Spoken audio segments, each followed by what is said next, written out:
ఏదైనా వాక్యం యోమ్ దెబిరీం 4వ తారీఖు 1వ నెల 2025వ సంవత్సరం.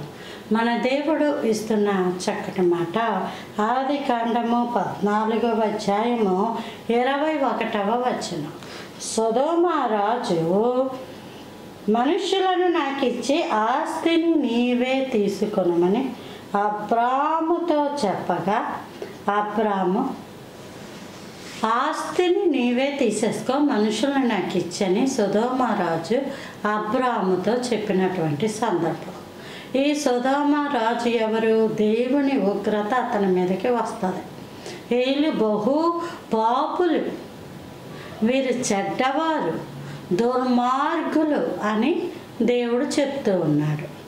అటువంటి వ్యక్తి, శపించబడిన వ్యక్తి, పాపము చేసే వ్యక్తి, దుర్మార్గుడైన ఈ వ్యక్తి అబ్రాముతో అంటున్నాడు, నా ఆస్తిని నువ్వే తీసేసుకుంటున్నాడు.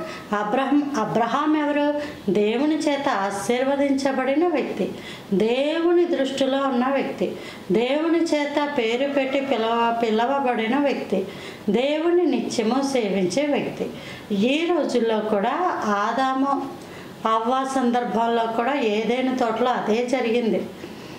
దేవుడు ఆ పండు తినద్దు అంటే అది తిని పర్వాలేదు, ఏం కాదు, మీరు దేవదూతల వలె ఉంటారు అన్నప్పుడు మేము దేవుని యొక్క పోలికలో ఆయన యొక్క స్వరూపంలో ఉన్నాం, ఇక మేమేమి మార్చుకోవాల్సిన పని లేదు, మా దేవుడు మాకున్నాడు, ఇంతవరకు చాలు అని అవ్వమ్మ అని ఉంటే చరిత్ర మరో రకంగా ఉండేదేమో.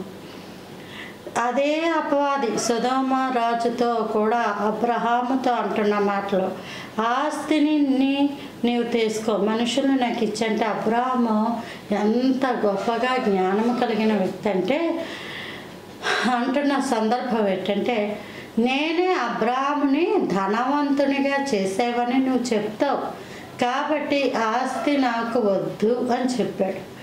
ఈ రోజుల్లో రోడ్డు మీద ఒక 100 రూపాయలు నోటు పడిపోతేనే వెనక్కి తిరిగి చూస్తే అది ఉండదు. అది నాది కాదు కదా, నేను ఎందుకు ముట్టుకోవాలి, అది నాది కాదు కదా, అది శాపగ్రస్తమైనదేమో అని అనుకోవటంలా, ఇది దేవుడే ఇచ్చాడు, దేవుడే ఇట్టే అవకాశం ఇచ్చాడు అని ఆ నోటుని కూడా తీసేసుకుంటున్న సందర్భాల్లో ఒక విషయం గుర్తుపెట్టుకోవాలి.